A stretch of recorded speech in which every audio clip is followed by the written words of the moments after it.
Hey, DawgNation, happy Wednesday. My name is Brandon Adams, and this is DawgNation Daily, the daily podcast for... today's not Wednesday, it's Thursday. We're off to a rip-roaring start. Happy Thursday. It's DawgNation Daily, the daily podcast for Georgia Bulldogs fans, presented today by our friends at Merriweather and Tharp. It has been a weird last 24 hours. Our show today is going to reflect that. Georgia does win in the SEC basketball tournament, and they'll play again today in front of a fanless venue in Nashville for the SEC tournament. Just one of a host of changes coming to the league and how it approaches athletics throughout the rest of this month, at least, if not extending beyond that. We have to wait and see. Obviously, you know by now the news of the NBA halting play, at least for the time being. We are in a very weird scenario when it comes to the coronavirus situation right now. Obviously, around here, we're rooting for things to get back to normal and people to be healthy as soon as they possibly can. But for a while, it seems that things are going to be different. We'll have to address that in some form or fashion today, including talk to Mike Griffith from Nashville coming up a little bit later on our show. I do want to try to begin, though, with some good news. I want to try to have a good time where it is possible to do that and distract ourselves from the ever-evolving news cycle that's spinning around us. The David Pollack College Football Hall of Fame announcement that ESPN put together yesterday was beautiful. It was so much fun, so nice, so well-deserving for an all-time great, not just Georgia player, but college football player. Certainly in the 21st century, few have been better. So we'll begin with that and deal with the other news, and we'll try to figure out, and it is all speculation at this point, how this impacts G-Day. So we'll touch it all next. It's DawgNation Daily, the daily podcast for Georgia Bulldogs fans, presented by Merriweather and Tharp, and it begins right now. Today's episode of DawgNation Daily is brought to you by Merriweather and Tharp, your source for Georgia divorce. Find them online at theatlantadivorceteam.com. Presented by DawgNation.com. This is DawgNation Daily, the daily podcast for Georgia Bulldogs fans.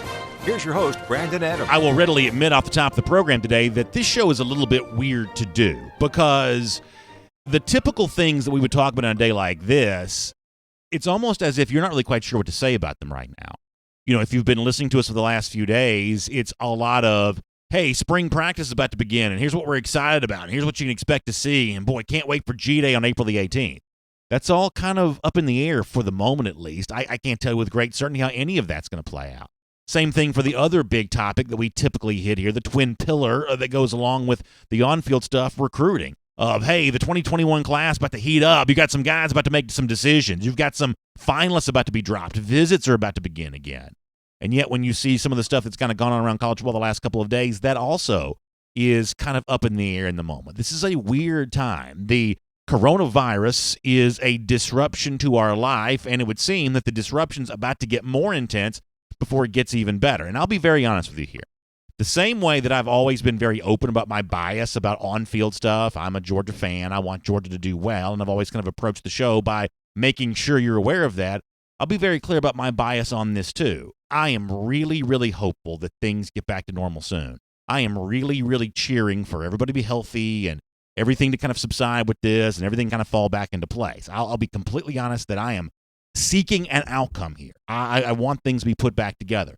For now, though, it would appear with the NBA canceling its games and everything that's going on, we are kind of a ways away from it all being put back together right now, one way or another.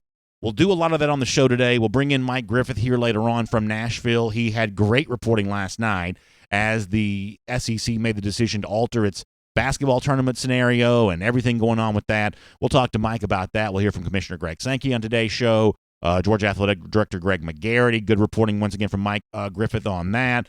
We'll kind of do all of that. It's a weird day here on DawgNation Daily presented by Merriweather and Tharp. However, when possible, we always want to try to get some good news. When possible, we always want to serve the purpose of distracting you from the more serious, unknown scenarios involving life. We know that's our job around here.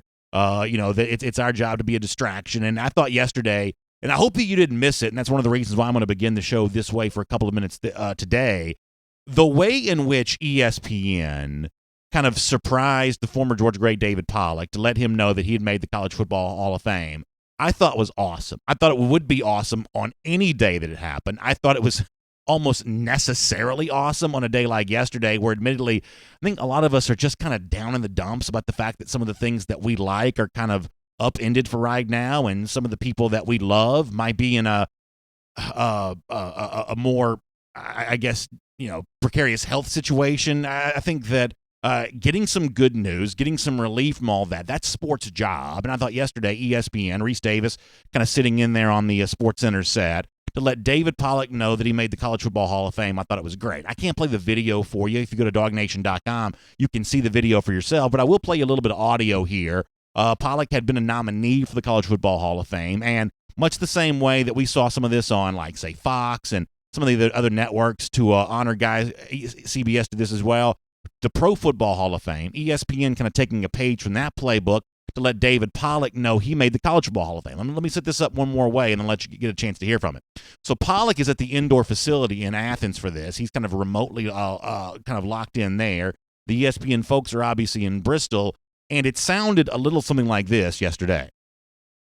We're about to make some announcements right now. So on behalf of the National Football Foundation Honors Court and the College Football Hall of Fame, I'd like to congratulate you on being a member of the 2020 College Football Hall of Fame class. Yay! Thank you very Three-time much. first-team All-American. Only one other Georgia player ever to do that. It's Herschel Walker. Two-time SEC Player of the Year, third in history in sacks. His resume is impeccable and well-deserving of this honor. Y'all are sneaky, huh? Bringing in RD, making an announcement. I hear y'all. Yeah, we're talking sneaky. Oh, wow. Oh, we've even got the family now? Wow. Awesome. I don't know if y'all ripped my earpiece out, but amazing. Wow. All right. Well, thank you. What the audio doesn't necessarily convey there is at the end, Pollack was also surprised by his family, his parents, his wife, his children, kind of show up and greet him there as well. And it's just a really cool thing. And it makes me feel old because, gosh, it seems like 2 seconds ago that Pollack was at Georgia. And I remember being at Williams-Brice Stadium with the strip sack touchdown against the Gamecocks that day and all the other great moments that Pollack had. I mean, has it really been long enough that we're now enshrining this guy in the College Football Hall of Fame? By the way, he's in better shape now than he was then. It's really amazing the physical condition that he's kept himself in, and just a really cool honor. We were actually talking about Pollack a little bit yesterday off the air around here. I know this is a tired discussion. I know this is kind of a tired argument to have, but the concept of Mount Rushmore, like the 4 greatest anything, you can have Mount Rushmores for pro football, basketball, whatever else you want to do. If you do the Mount Rushmore for Georgia football, if you only give yourself 4 names to mention, I feel pretty confident in saying I believe that Pollack's on that 4 somehow. We know Herschel Walker's obviously there. You would debate the other 3. I feel like it'd be hard to find 3 that are more deserving for that honor than Pollack is. One of the 4 most significant figures ever involved in Georgia football. I think you can make a pretty strong case for that. We were talking about his resume. He won the Bednarik Award in 2002. Just kind of a cool sounding award, right? I mean, just such an incredible career. And you kind of debate for yourself, individual, if he had made a bigger impact in any of his seasons than, like, say, Roquan Smith did in 2017 from an individual season standpoint. Roquan was pretty dadgum good for Georgia a couple of years ago, but for the totality of a career, it's just hard to eclipse Pollack. I think on the defensive side of the ball, with apologies to Roquan and maybe a Champ Bailey and some others you might mention, I feel like Pollack's probably the best defensive player this program's ever produced, I feel like. And I just think in the future, these kind of surprise Hall of Fame announcements, I think that ought to be the way that a lot of these go. When possible, let us see the reaction in the moment, because there's nothing better than seeing these people that we have lionized in our mind as like these ultra tough, incredibly, larger than life figures reduced to emotion and sentimentality about the career they have. Because for so many of us, we also kind of have that same level of emotion and sentimentality, even though it wasn't our career, it wasn't our life, it was just us observing their life. But I do feel a greater sense of connection with Pollack, having seen him hear about this for the first time. So an incredible job by ESPN honoring what was, as you know, an unbelievable career. And I'm proud for him. We're going to try to get David on the show here coming up pretty soon. Today didn't feel like the right day to try to do that, but we're going to try to do it really soon. And I just think a lot of Georgia fans will truly honor him. By the way, when we talked to John Stinchcomb on Monday, I heard a pretty interesting story about Stinchcomb and Pollack. We'll talk about that then. So just a great way to really distract from what was a very weird news day yesterday. And here on DawgNation Daily, presented by Merriweather and Tharp, we've probably done all the avoiding on that we probably can. Last night, Georgia got a win in the SEC tournament, and I thought that was really, all things being equal, a pretty good performance for Georgia against Ole Miss, and a nice testament to a team that had looked really bad its last 2 times out to go out there and get the win. against Ole Miss. But after the game, things got a little weird. The Georgia players and coaches, having been involved in the game, focused on their opponent, were not aware of the alteration to the schedule or the alteration to the I guess environment's probably the better way to say that the SEC had decided to do. The rest of the tournament will be played without fans at Bridgestone Arena in Nashville. And it was weird last night to hear Georgia coach Tom Crean essentially find out about that as he spoke to reporters. Here is what that sounded like. The news that just broke that there won't be any fans allowed in the arena for the rest of the week. What does that mean to y'all in terms of the lack of atmosphere? Who's learning that? You know, no fans. Yeah, no fans for the rest of the week. We didn't know that, so they're probably not in a position to answer that. Right? We're just finding that out. Sorry. I just know it's okay. I just know that like the fans have always like brought the atmosphere a lot of the season for y'all. I just didn't know if you have initial reactions on what that might mean with no fans in the building. Keep going. We got to bring it. We got to bring it in. Who is allowed in? It says limited access, some friends and family, credentialed members of the media. Yeah, well, we're just learning for the first time. I'll answer for it. We'll adjust, right? It'll be the same for the other teams, so we'll do everything we have to do to adjust. And it's, in this world right now, that's the new normal. It's the new normal that's come quickly, right? So we'll be some of the first to figure it out. I don't know who the reporter is, but she does a nice job there kind of pivoting to get an answer from Crean on the topic, and he's in a tough spot because, as he said, he's just finding out about this for the very first time.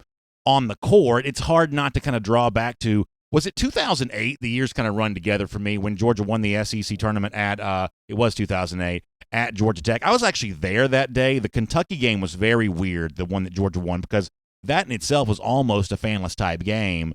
So I was there for that. If you're thinking only about on-court stuff for a moment, hard not to draw the connection to the game that got moved, or the tournament that got moved from the Georgia Dome to Alexander Memorial Coliseum, during that tornado-struck year in Atlanta, which Georgia actually ended up winning the entire tournament. Hard not to draw that parallel. But as far as the bigger picture stuff goes, Crean kind of calls this a new normal, and I think he means that for college basketball, and he says his team will be among the first to figure that out.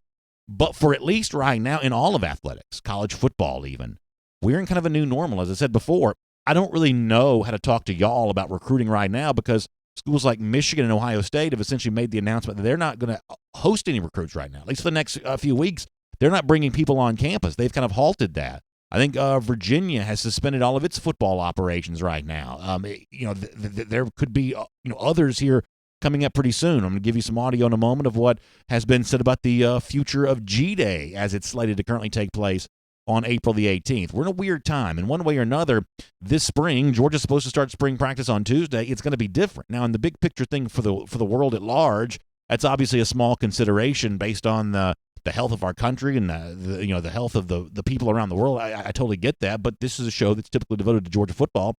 And Georgia football is a very difficult thing to talk about today. So I think that Tom Crean's words there, as his team gets ready to play again today, are probably accurate. That at least for the next few weeks, we are in a very different kind of, as he says, new normal. It won't feel normal at all, but it's the world we live in, at least for right now. My name is Brandon Adams, and this is DawgNation Daily, the daily podcast for Georgia Bulldogs fans, presented today by Merriweather and Tharp. And it's good to have you with us no matter how. You get to us today live on video, 10 a.m., Facebook, YouTube, Twitter, Radio Noon, on Athens Sports Radio 960 The Ref, and available as a podcast wherever you find them, Apple, Spotify, the Google Podcast Player. I post the show every day at the world-famous DawgNation.com. Just really glad to have all of you with us, and really thankful to my friends at Merriweather and Tharp for making it all possible. A lot of you find yourself going through the divorce process right now, dealing with a relationship that seems broken beyond repair. And if that's your case, I'm so sorry. My prayers truly are with you. And, if you're in a relationship that can be saved, you ought to try to do everything you can to save it. But if you find that it's just gone too far and things are now in a situation where you got to make a different decision, let me tell you about my friends at Merriweather and Tharp. They can make a scary and confusing process like the divorce process easier to navigate. It may be the first time you're going through this, but they've been through this thousands of times. And that institutional knowledge, institutional memory gained over that experience, they can put that to work for you. So reach out to them online. They are your source for Georgia divorce. You can find them online at theatlantadivorceteam.com. Website, once again, theatlantadivorceteam.com. And Merriweather and Tharp can help you become whole again. Protect your finances, protect your relationship with your family and your children. They can help you with all of that. They are really good at doing that. It's an important job. They do it well. TheAtlantaDivorceTeam.com to get in touch with my friends at Merriweather and Tharp. All right, it's Around the Doghouse now. It's Mike Griffith live from Nashville coming up in just a moment here. Mike, really good reporting on the scene yesterday in Nashville, getting a chance to catch up with Georgia Athletic Director Greg McGarity. You just heard Tom Crean say what's going to feel like to now have to get ready to play an SEC tournament game without fans. It's not just men's basketball that's going to deal with this. Throughout the rest of this month, at least, all of the SEC sporting events, that means baseball and everything else going on this spring, until the end of March at least, they will all be played without fans in attendance. It is a sweeping measure on the part of the SEC to help protect against the spread of the disease that we now call the coronavirus. And McGarity was asked by our Mike Griffith yesterday, what was his reaction upon hearing the SEC come down with this new order? And here's what McGarity had to say about that. We will follow that same protocol for all our events on campus, whatever they may be, baseball, softball, tennis, gymnastics. Actually, Saturday night in Stegman will follow the new protocol. So we've got to be sure that we communicate that effectively to everyone, to the parents of our student athletes, to staff, to our fans. And it's just unfortunate that we're at this point, but after listening to what all the medical professionals say, there was no other recourse but to follow this guidance. There are obviously larger considerations here than sports, but we are a sports show, so we're going to talk about sports. I think a basketball game played in a fanless gym, to me, I don't think it's going to alter the results all that much if I had to guess. The better team probably still wins. But I sort of get the impression that like a gymnastics event taking place without fans, I mean, this is a judges scored event. You almost wonder if the lack of applause or the lack of fan reaction to a well-performed stunt, you almost wonder if that's somehow going to alter the judging on this. Of all the sports that are potentially made different by not having fans in the venue, I'm no gymnastics expert. Most of y'all are well aware of that. But you almost wonder if like a fanless gymnastics meet, you might have a little more impact by not having people in the building. But that's obviously the extraordinary step that has to be taken right now to stop this disease before it spreads further into the population. The SEC being very proactive on that. Now, it is interesting that, as I said before, spring practice is slated to go on March 17th. That's Tuesday. So the SEC teams, including Georgia, will be practicing during a time in which other athletic events are greatly changed, greatly altered. What does this mean then for G-Day? Even larger crowd expected to be on hand for that on April the 18th. Tens upon tens of thousands of people have been in Athens in each of the last few years for the annual spring scrimmage. What do we make of the future of G-Day right now? McGarity talked more about that. I just ask the fans to be patient, and more information will be forthcoming at the end of March. Of course, the game's April 18th, so we've still got some time left. But I would just say stay tuned, and we'll see what the landscape looks like. But as we know, things change so rapidly with getting our hands around the coronavirus. So we learn more every day, and I'm sure we'll be probably meeting on a conference call every day for the next week or so to get updated on the status of play. I think one of the tricky things about spring football games is that G-Day is kind of a big deal for Georgia fans in Athens. There's a huge crowd, and people seem to really enjoy being a part of it. But around the country, spring football games just aren't quite as big, seemingly, as they used to be. There are a lot of big programs that even barely have what could be called a spring game. It's essentially almost a glorified practice that fans are just allowed to watch. So that's always the kind of thing for those of us who want to hold on to the G-Day tradition and want to hold on to really spring football games around the rest of the SEC. The fact that these things are a little more out of style some places than they used to be. So just kind of keep that in mind that, there is a little bit of TV coverage for this, but this is not like, say, the NCAA tournament where there are billions of dollars invested in putting this on TV. So therefore, there's a little bit more of an imperative thought about having the game. Spring football is not quite that same way. Now, I'm not going to make any kind of prediction one way or another about how this goes down, but just the kind of changing feeling about spring games around the country, I think, factor into maybe what happens here over the course of the next few weeks. We'll obviously watch that and see how that plays out. It's Around the Doghouse. It's DawgNation Daily presented by Merriweather and Tharp. And as I said before, incredible reporting over the last 24 hours from Mike Griffith in Nashville, where Georgia got itself a really big basketball win. You hate to see that completely covered up by the other events, but this is a huge news story that suddenly sports, and for now the SEC in particular, is right in the middle of.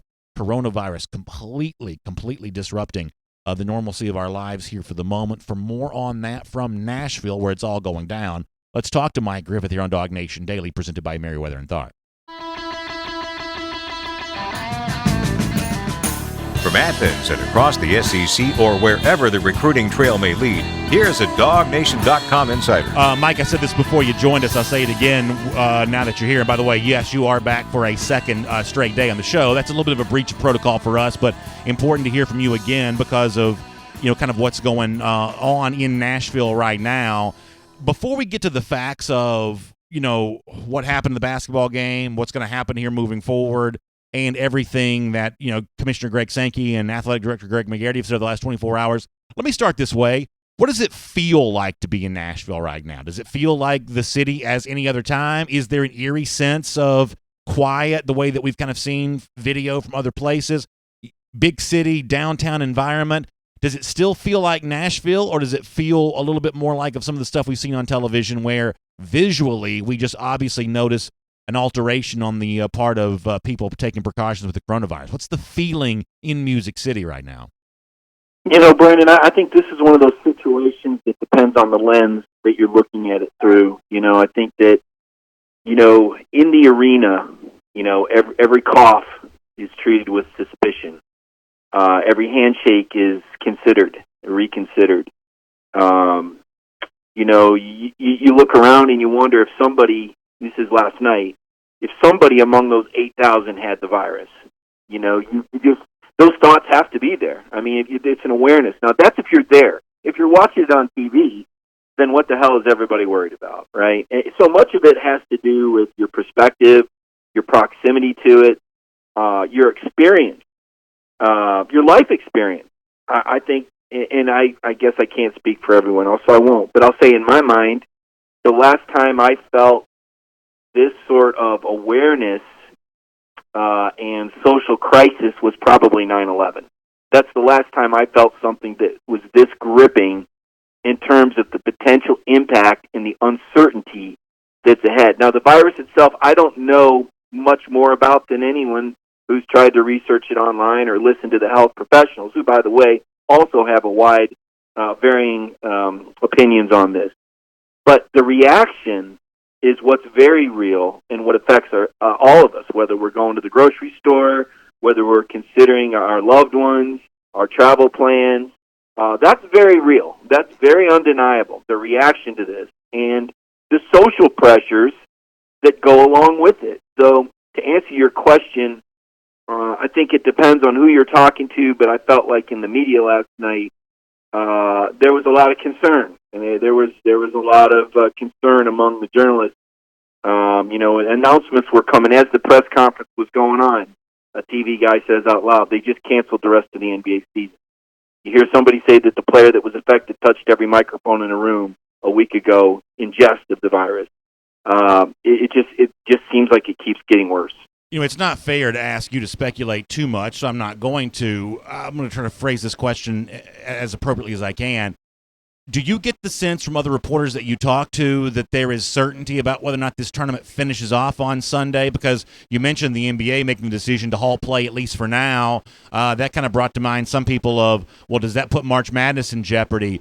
The SEC was pretty clear, yesterday in terms of the absence of fans now. But will there be a tournament champion crowned on Sunday? Is it too early to know that yet? Or is the plan that was put in place by Greg Sankey yesterday the one that you think remains in place through the weekend? Well, I would start off by saying I don't feel like this is Greg Sankey's decision. I sense that listening to Greg, and I've listened to Greg Sankey a lot. I've been around him in a lot of settings for many years. This does not seem like somebody who's in charge, and that's not an insult to Greg, but I feel like he's taking his marching orders from somebody else. When Greg Sankey's in charge, he has a certain level of command.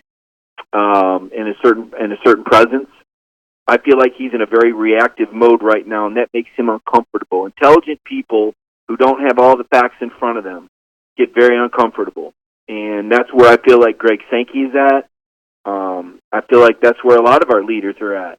I feel like people in positions of authority right now recognize that they're making decisions that affect so many others, without all the information in front of them. And to me, that's the most frightening thing of all this, is the unknown, right? How many times have you heard it? Man's greatest fear is of the unknown. That's the greatest fear, is the unknown. Do I think this tournament will finish? No, I don't. I'm still not sure they're going to play games today, because the simple logic and rationale that if paying professionals have had their season suspended, how can the NCAA ask student-athletes that don't get compensated to play for free? And if you measure risk versus reward, if you buy that social distancing is indeed part of the methodology to slow this down, what's the value of one tournament game versus the spread of what's become a global pandemic? Yeah, we should also point out that while the NBA has suspended play, other sports leagues doing things a little bit differently. The Players' Championship, which is the single biggest golf tournament run by the PGA Tour, the four majors are run by other governing bodies. That is currently ongoing in Ponte Vedra, Florida. So not every sports league, the NHL has not canceled games as of yet. NASCAR is still slated to go in Atlanta on Sunday, at least for right now, and on Saturday as well. So certain sports leagues have taken a little bit different approach to the NBA. So it's difficult to kind of factor in, how all of this is going to play out in terms of the different ways that certain leagues have approached this. And Mike, I've said this disclaimer a couple times. I'll say it again. I think you and I both know that there are larger than football concerns with all of this, larger than sports concerns with all of this. This impacts the health of many of the people who are watching, listening to us right now. And yet this is still a sports show. And obviously we are a show that's dedicated to talking about Georgia football. Spring practice is supposed to begin on Tuesday. One way or another, this is going to be a very different kind of spring practice for Georgia. Almost seems hard to imagine it wouldn't be, right? Yeah, no doubt. I think it starts with the testing of the student athletes and making sure that everybody is healthy. I guess they could come in contact with other people outside, but my thought is that Georgia, talking to Greg McGarity last night, he said basically it's far too early to make any announcements, decisions, projections about April 18th. I know that some conferences have already, some schools, I guess, I think I heard Ohio State canceled their spring game. I think it's too early for that. Again, there's just too much of an unknown about this. But I think that Georgia will proceed with their spring football and their training. I do. I think they'll go forward with it until directed otherwise. And the thing about the fact that a lot of young people aren't dying from this, right? That's not the concern. The concern is the spread of it, right? And that ultimately the young people come in contact with others in the society that are compromised. So it's a complex issue. It's not a surface value issue. Well, if young people can't die from it, then what's the harm? Well, it's spreading rapidly, and there's an unknown element to this. So how leadership reacts to this, we've seen Vanderbilt University suspend face-to-face classes. We've seen Florida. We're not yet certain about Georgia. There's still time, I guess, for them to cancel classes. I know we've speculated on that. And if that's the case, then what happens with football? So I think you're going down the right path with your speculation. Yeah, and the other thing is, just from a logistical standpoint, and Mike, I think you're probably aware of this, G-Day is kind of an outlier around the country right now. Even for a lot of major programs, spring football is just not as big maybe as it used to be, or maybe it was never all that big. Like G-Day, for the most part, is pretty big business around here. A lot of fans show up. There's a lot of folks that are reading about it, watching our videos about it and things along those lines. But around the rest of the country, spring football is just not kind of what it once was, and I don't think there's a clamoring on the part of, like, say, ESPN and the SEC network to have these games televised the same way there would be for, like, say, March Madness. Even though college basketball is not as big as football, that TV entity is huge. It's a multi-billion-dollar product. The networks want March Madness. I think one of the things that potentially puts a spring game in jeopardy, and this is at this point in time, I guess, just rampant speculation, is the fact that there are a lot of schools around the country that sort of be okay with just not playing a spring game because, for whatever reason, it's just not as big to them as kind of G-Day has kind of grown to be with many Georgia fans. Yeah, I would agree with that. I would also say, though, I wouldn't rule out anything as far as how television networks handle spring games this particular spring, especially if the NCAA tournament is ultimately canceled, which it's not. I'm not, I don't have any reason to believe I haven't, read that anywhere. But if that were to happen, how would the networks make up for that revenue? And I don't know the window of this pandemic. I don't know. But let's just say, best case scenario, perhaps, that spring games go on April 18th forward. Perhaps the networks change their coverage plans. Perhaps they try to recoup some of the losses. I don't think the wraparound coverage would any longer be much of a plan. As you said, they've already kind of downplayed it. The entirety of the Georgia spring game wasn't even going to be on television. I think only LSU was one, and Auburn might have been the other that was going to be shown start to finish. They were on different weekends, and then there was going to be wraparound. So, to me, I texted with McGarity this morning and had a brief discussion about this. And, the bottom line is uncharted territory. Yeah. That's where we're at. There's nothing off the table. All things will be considered. It's unprecedented. What we're going through is it's a historic time.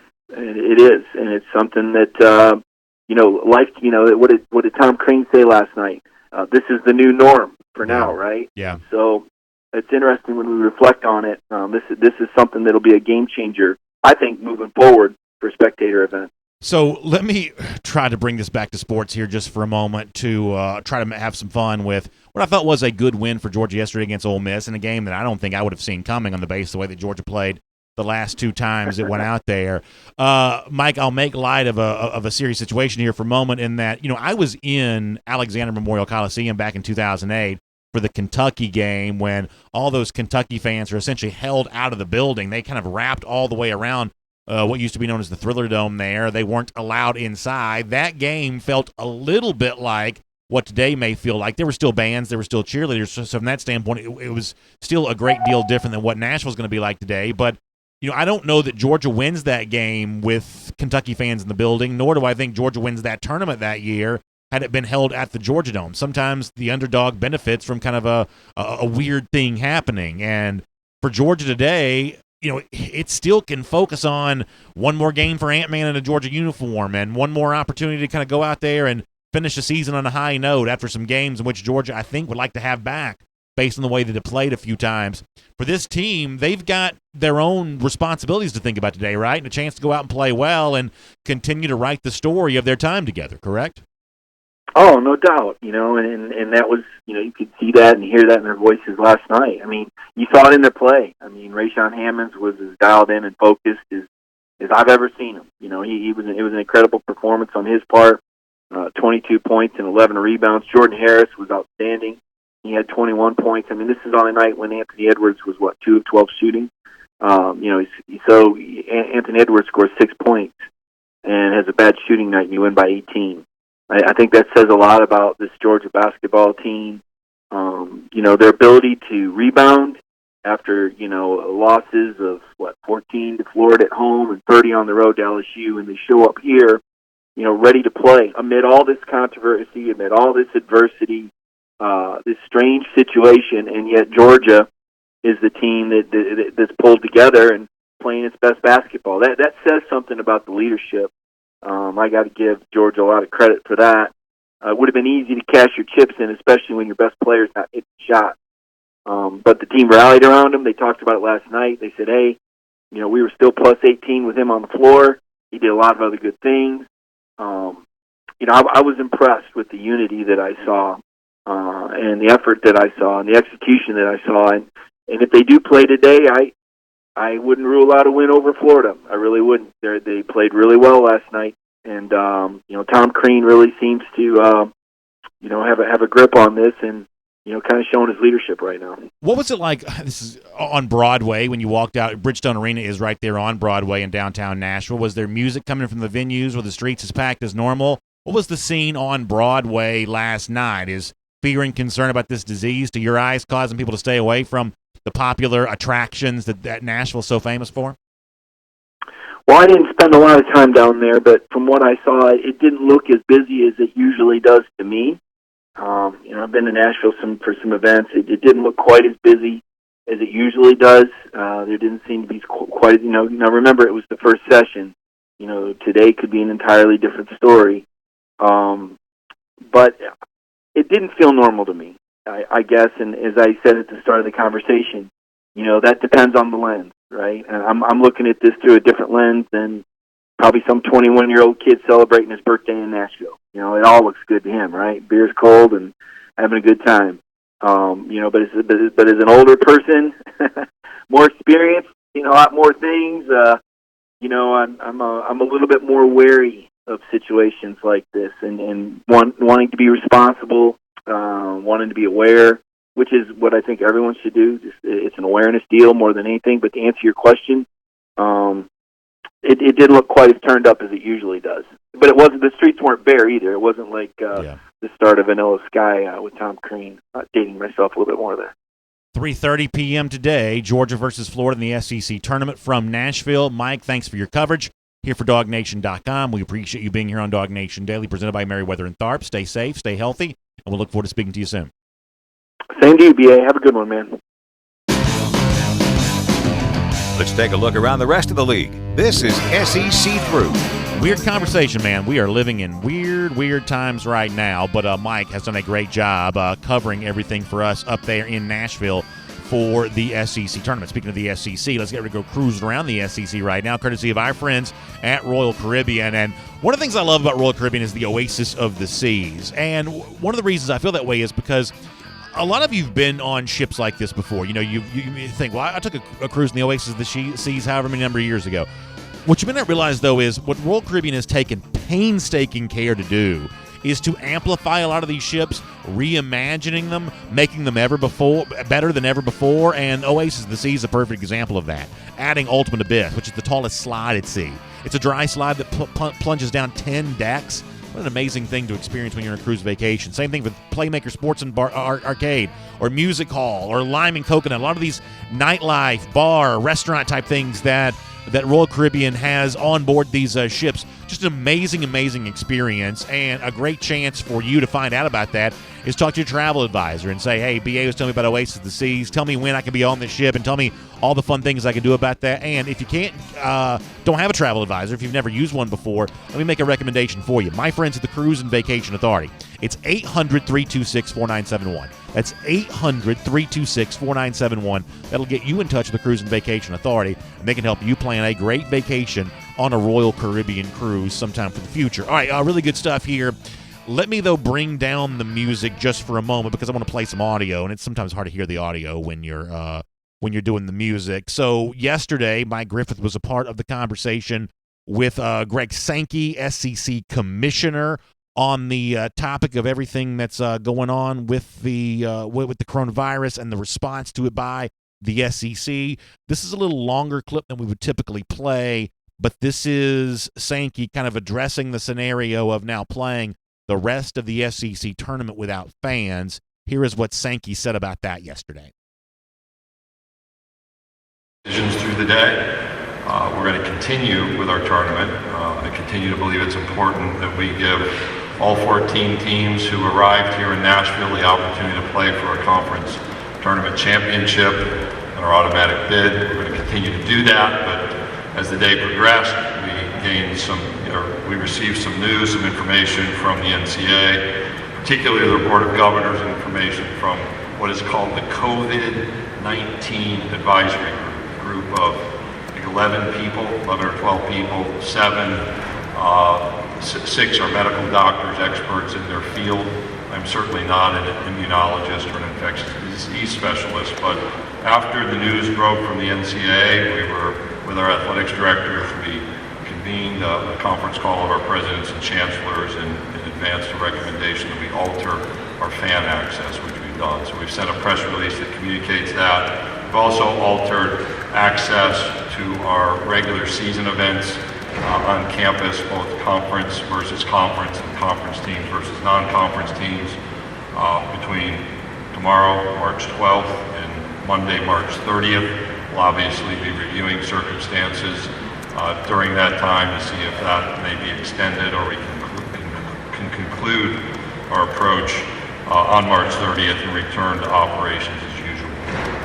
So I think that's well said by Greg Sankey there, and I said this off the top of the program today, that ultimately my bias in all this is hoping that on March 31st, there is a window, a way forward to say, okay, good, things are back to normal, and everybody can kind of get back and doing, everything you want to do this spring, whether it be, going to some sporting event, going to spring game, whatever you're interested in, that all of this is now heading towards that direction. I'm hopeful for that. I think it's important to have people out there on the lookout for good news and, for getting better and kind of heading in that direction. The fact that Sankey kind of, mentions that this is more than just aggressively taking action to cancel things.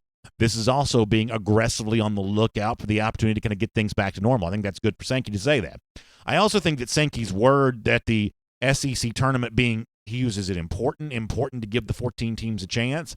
I think important is a well-used word there, because I think when it comes to canceling a competition, that has to be a last resort type measure. And I'm not an expert enough to say when it's a good idea and when it's not. The one thing you'll never hear me say is, so-and-so should have done this or so-and-so should have done that. I'm not immunologist or whatever you call it. I don't know about this kind of stuff. I'm not a scientist. I'm not a trained scientist. I'm literally just a podcast / streaming video radio host. So my opinion on this doesn't matter for much.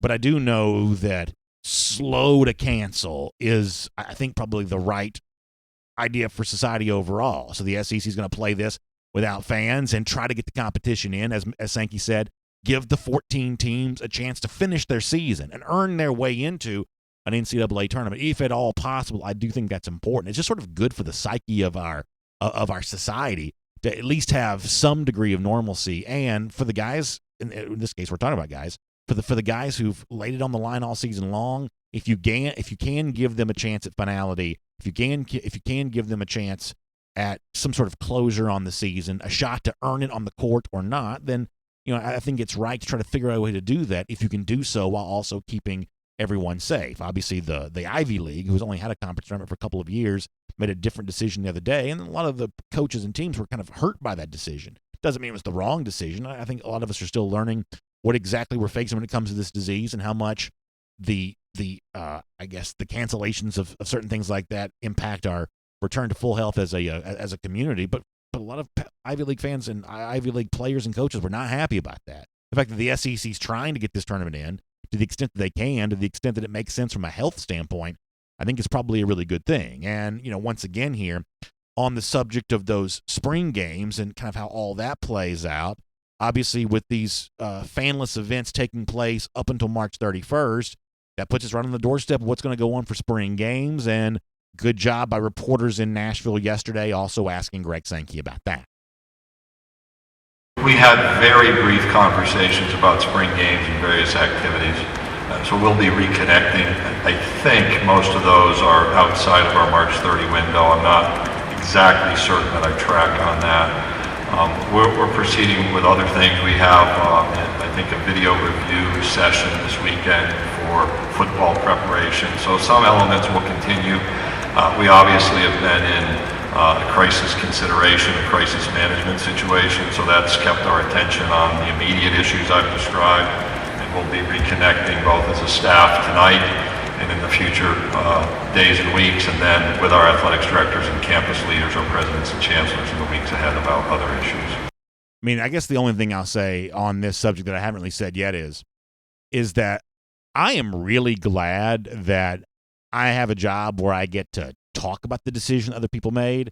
These kinds of decisions, to have a spring game or not, I would not want to be the person in charge having to make that decision right now, because I don't know how you sift through all the information that's out there, decide what's true and what's not, what's real and what's not, what's a valid concern, what might be exaggerated, what's a concern that's been downplayed that might be more serious than was initially led on. I don't know how you sift through all of that and make that decision. There are repercussions when you greatly alter life as we know it, when you put things on pause in such an aggressive way. It has ramifications other ways. So there's a consequence on both sides of a decision like this, ultimately the number one concern is the health of the people in the communities impacted by SEC campuses. It's a tough job for Greg McGarity right now. It's a tough job for Greg Sankey, and there really is no blueprint for how to handle this. I mean, sports fans are comparers by nature. This player reminds you of that player. This season reminds you of that season.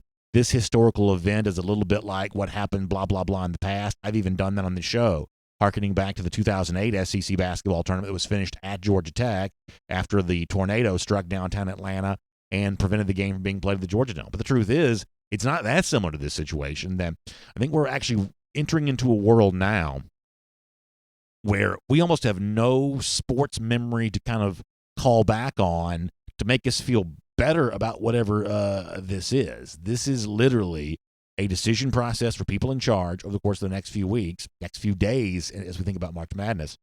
There's almost no precedent to help guide your decision. So prayers to everyone who finds themselves in the situation of having to make a choice to make the public safer here and make, people feel good about things moving forward. Not an easy time for the people in charge right now.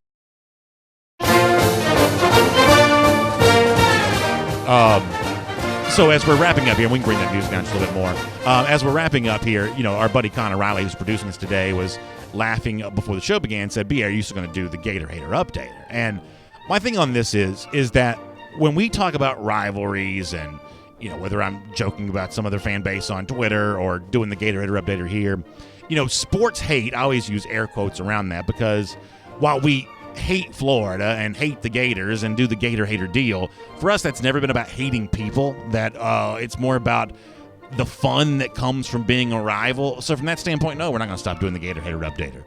That's the purpose of what we have here when it comes to football, what we have here when it comes to sports, to give us something to distract our attention away. So if it makes you feel better today, know that it's been 1,230 days since the lousy, stinking Gators have beaten the Georgia Bulldogs, then we've done our job here. We've entertained you for a little while, and we'll see you back here again tomorrow as well. And on video, time now for our R.S. Andrews Cooldown, and we'll take your comments. And, I guess let me just begin with, first of all, let me remind you that if you find yourself, sometimes when you're at home for a long period of time, you notice things around your house that you wouldn't have otherwise noticed. You have a chance to walk around and be like, oh, that electrical outlet's not really quite working the way that it probably needs to. Or, that water heater that I've been kind of putting off getting done. All of a sudden now I'm at home more, I have more time to think about that. So for a lot of it, you may find yourself, thinking about some work that needs to be done around your home, and whether it be an electrical issue, air conditioning. It's going to be 75 degrees today. This is one of the crazy things about this. In Atlanta, high today, expected to be 75. At my house, we're going to be clicking on that air conditioning. And I don't think we've had the air conditioning on since, I don't know, November probably. So that first time you cut that thing on, is it going to be working the way that it's supposed to? Well, if you have any kind of trepidation about that whatsoever, my friends at R.S. Andrews can help you feel better about that. You can find them online at rsandrews.com. Story after story, they deliver smiles. Air conditioning, heating, plumbing, and electric, they can do all of that for you. And as I said before, you can find them online at rsandrews.com. We'll do a couple of minutes worth of comments here, and then we'll get ready to roll off after that. And as I said before, let me kind of begin with a little bit of an apology because, we exist to talk about things like spring practice and recruiting and stuff like that. And for right now, I don't know what any of that's going to be like.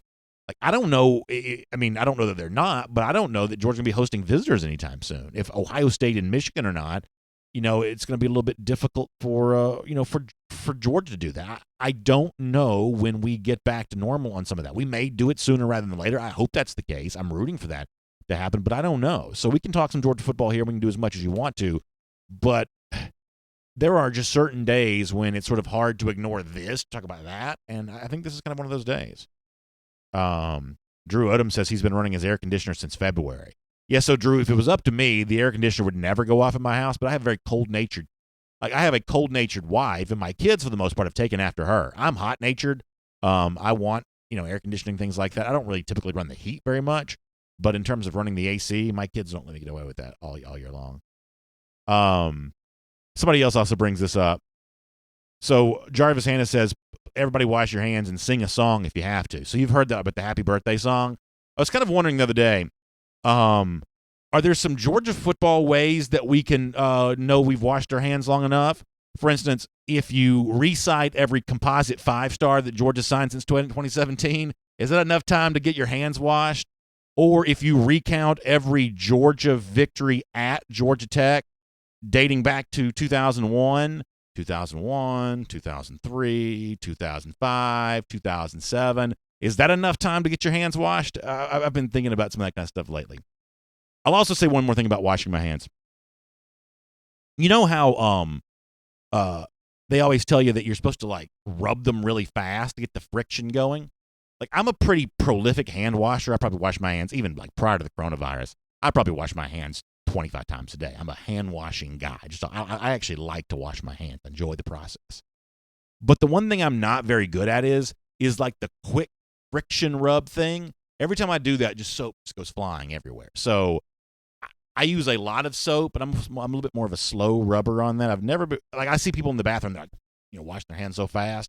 I try to do that, and just soap just flies everywhere. So, Joel Moody shouting out the great Crispy Clark saying, "Sing Hunker Down, Harry Dogs" twice. I like that idea. Miriam Martin Corbin, it's great to have you here today, Miriam. I'm so thankful to have you here. Good to see you. Chris Branham says, if you wash your hands while counting Mullen's victories against Kirby Smart, you're going to get sick pretty fast. Chris, that is well done. Well done. Sonia Prescott says you can sing Glory, Glory to Old Georgia. I like that idea as well. Let me get some YouTube comments here, too, and I'll come back to Facebook here in a moment. Glad to know that we can have a little fun here and make light of some of this very weird stuff. I think it's going to be interesting to see over the course of the next few days what doesn't get changed as well. For instance, my son still had school today. My daughter's pre-K wise, and she still had school today as well. So, there are certain things out there that haven't really been changed at all. There is some of that we really haven't seen much of an alteration with as of yet. Over here on YouTube, Jay Shipe says, I don't wash my hands. I get a cold every 10 years. Purell's making millions. So, like, I don't get sick. I mean, I'm telling you right now, I've said this on the air before. I don't get sick. I don't get colds. I don't get headaches. I don't get anything. But I still wash my hands. I don't wash my hands to keep from getting sick. I just like washing my hands. I like feeling like I have clean hands, even if it's not clean. I do.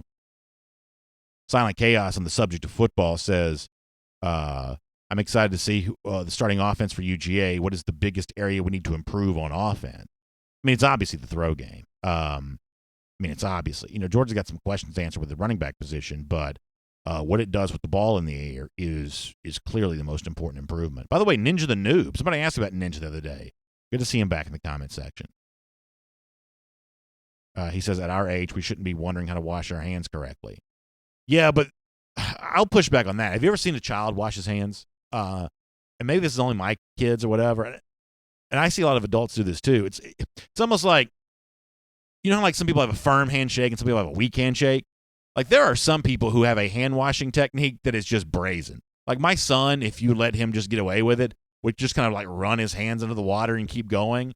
If hand washing matters, then, obviously some of these kids got to be trained up. So, and those kids eventually become adults. I see adults do this all the time. Like, they barely get their fingertips under the water. They don't really wash anything else. And that's just gross.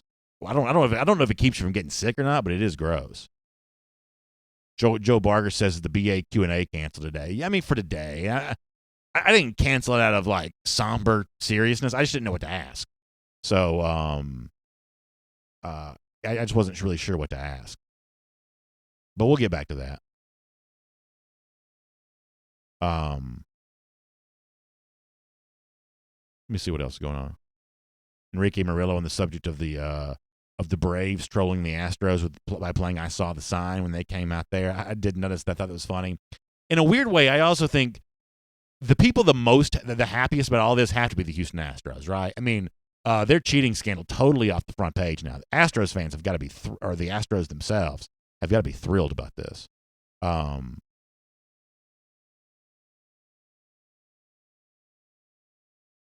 Connor, I'm seeing something in the YouTube comment section. Can you check that out and see if there's a confirmation on that involving the scenario from last night? Let me see what else. Chris Brandon says, do you wash your hands with cold water or warm water? So I'm a big, like, if you're only washing your hands with cold water, I'm guessing you're not quite getting it done. And that's one of the reasons why, like, I tell my kids half the time, it's like, if we go to a public restroom, like, I'm a little bit of a germ freak. Okay, so yeah, as our YouTube commenter mentioned, thank you. It's actually on the TV in front of me. I just wasn't looking at it. So another Utah Jazz member has tested positive for coronavirus. You probably saw Rudy Gobert from last night. Now Donovan Mitchell, former Rookie of the Year. Is that right? Is he former Rookie of the Year? There's been some additional reporting, though. Donovan Mitchell is the only player from the Jazz team of the 58 that were administered on Wednesday night that came back positive. Okay, so maybe the initial stuff on Rudy Gobert was not correct last night. There's going to be a lot of change on this, but Donovan Mitchell, a member of the Utah Jazz, has tested positive for coronavirus. ESPN talking about that right now with some breaking news. But what I was saying about the public bathroom thing, like, half these bathrooms don't have warm water, right? You ever go to like a mall bathroom or something like that? It's like this little trickle of cold water. I tell my kids all the time, like, if that's all the sink has, plus sometimes like the water pressure's not very strong, and so like the water just kind of trickles down and almost like rubs against the side of the sink. That'd be the case. You're just better off not washing your hands anyway. Back when it was possible to buy hand sanitizer at a store, we just used that instead. BJ Weiss says, I would see guys that work in the industrial field just leave a bathroom stall and just straight leave. Yeah, I've seen this before too, where guys were spending a decent amount of time in the bathroom and then just walking out. like that is an aggressive posture. Joe Moody. I don't even know what that is, but I'm laughing at that. Philip Jordan Wells said you can rinse them with cold water, but the wash part's got to be warm. Yeah, I would say that's probably that's probably decent advice on that. The other thing about hand sanitizer is, you ever notice this? Like, I don't remember having ever purchased it, but it's all over my house. And I guess my wife must have. But, like, hand sanitizer is one of those things that, like a lot of things in life, that you just sort of take for granted. It's almost like a flashlight. Like, I've never bought a flashlight, but there's a flashlight in every drawer of my home. Like, I don't know how they got there. I really don't know who purchased them, because I don't remember having done that, but they're everywhere. Like, hand sanitizer is kind of the same thing. Like if I went and reached underneath the seat of my car, there's almost certainly like an old bottle of like half-filled hand sanitizer in there. Like, did it come with the car? I really don't know how it got there. But that's just kind of what sanitizer is. And now you hear about it being a little bit of a like a shortage or whatever. It's just kind of weird what you take for granted until all of a sudden it's not there. BJY says, will NFL draft still go on as planned? This better not interrupt my football. The good news is, I mean, like, predating some of us, the draft was not a public event anyway. So that's one of those things. Now, will it happen in Las Vegas with a boat over the Bellagio fountains? That may be called into question a little bit. But you can still have the draft remotely. In fact, I think years ago, that's probably what they did. Gary Holt says he can't wait to see Kendall Milton run the ball. Yeah, that's going to be fun. Drew Odom, that's not nice, but it is funny. Let me do a couple more. We'll get ready to go here. Jalen Jackson says, I live in Augusta, and there's been serious talk of canceling the Masters. Yeah, I think Augusta National and entities like that, Augusta essentially answers to no one. It is an event run by an organization that essentially all they do all year long is run that event. And they've got such play with television that, they can dictate terms to TV as opposed to TV dictating terms to them. So Augusta going ahead with the tournament or not going ahead with the tournament, of having a fanless tournament. Golf is like one of the few events. Now, you love the roars at Augusta. You do love that. But let me give you kind of an extreme golf take for a moment. If you're a good golfer, I'm talking about a famous golfer, your galleries are so thick that it's hard to hit a truly errant shot because it'll hit a person before it goes too far offline. A fanless golf tournament's a very different experience. Now, there's a chance Tiger Woods may not play in the Masters because he's not playing the Players this week. He's injured. But Tiger's an example of this. Tiger's galleries are so big that if Tiger were to hit an errant shot, it's hard for the ball to go too far off course because the galleries just keep it from going there. If there are no fans there, all of a sudden that changes the golf tournament a little bit. We'll miss the Augusta roars, but there's actually something kind of pure about a fanless golf tournament that on TV might not be so bad, other than the excitement of the roars and obviously other than the people who live their lives for that 1 week a year in which they get to go to Augusta. But Masters on TV with no fans is actually kind of a good thing.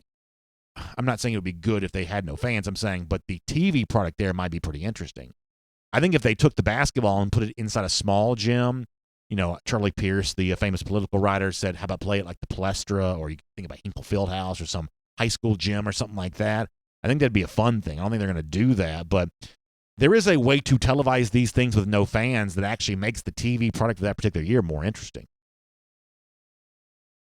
SEC Dog says, the only time I got the flu is when I got the flu shot. Yeah, I don't know about that. I do in some form or fashion believe that a healthy mindset is an important part of staying healthy, and your mileage may vary. You should just check that out for yourself.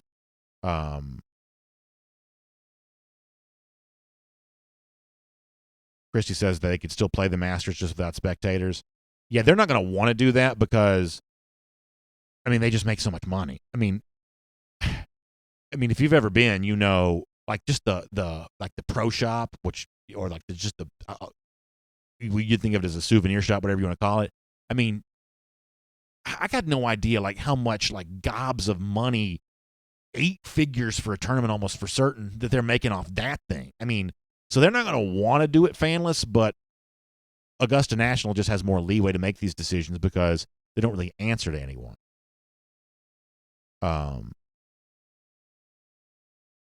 J.C. Howell actually brings a pretty good point, and this is like getting into rampant speculation. Another like entity to look for here is Disney World. That's a big market indicator there, and as long as things are business as usual at Disney World, then that's probably good news. Good point. It's sort of like if you live in Atlanta, you've heard the Waffle House Index, or it's not even an Atlanta thing. It's more of a Southern thing, I guess, of weather's gotten bad somewhere if the Waffle House is closed. There could be a little bit of a Disney World index, some of that kind of stuff as well.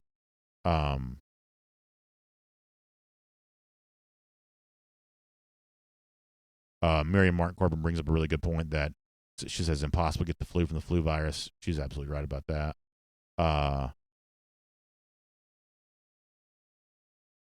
Let me do a couple more things. We're going to get ready to go here. Randy Hall says, how many yards for Pickens in the first game this year? Good question. Boy, I'd love to see him go $150 against Virginia. That'd be great, right? That'd be great. Kyle Fold says his wife makes homemade natural hand sanitizer. Soap, laundry detergent, dish liquid. Is the laundry detergent not bad for you? Mouthwash and takes natural medicinals. She never gets sick. I only get sick when I don't listen to her and slack off. Is the laundry detergent, is that not toxic? Maybe not. I don't know about that. I did see where some people were trying to use vodka to make hand sanitizer. Sonia Prescott says the pro shop at Augusta National, high prices, but the concessions are cheap. It's really true. It's like they're not giving you all that like cool like Masters gear you see people wearing around. You're not getting much of a price break on that. That's full freight retail. Concessions very reasonably priced. When my buddy BJ and I went to the practice round last year to the par 3, I had 4 of the barbecue sandwiches during the day. A very, very enjoyable experience. Chris Branham says his family's at Disney World right now. Hope you guys are having a good time. My son really wants to go to the race this weekend. Really wants to go to the race. As of now, I don't quite know what we're doing about that yet, but he really, really wants to go. Now some of y'all are giving your own home remedies for hand sanitizer. I don't think I need to endorse any of that. I probably should stay away from that as my role as an influential member of the coastal elite media. I need to stay away from that. What else? We got to get ready to go. All right. Really, really good stuff. Appreciate you all being here. And hopefully by tomorrow, we'll have another Georgia win to talk about and a little bit more peace of mind that spring practice is ready to get going. We'll do some recruiting with Jeff Sintel tomorrow. So we'll keep things as normal as possible. And we'll look forward to doing it with you. R.S. Andrews Cooldown. Make sure you check them out online at rsandrews.com. Air conditioning, heating, plumbing, electric. Sure enough, some of y'all are going to turn that air conditioning on today. Is it going to work? You'll find out for yourself when you check that out. And if it's not, get that tune-up from our friends at R.S. Andrews. It's online at rsandrews.com. AJC, Atlanta News Now, including all the latest facts. And facts are so important during this situation. Facts involving the coronavirus. You can check that out. And, well, I'll see you back here tomorrow. 10 a.m. DawgNation Daily, presented by Merriweather and Tharp. Y'all have a great day, everybody. For more DawgNation videos, check out youtube.com/DawgNation.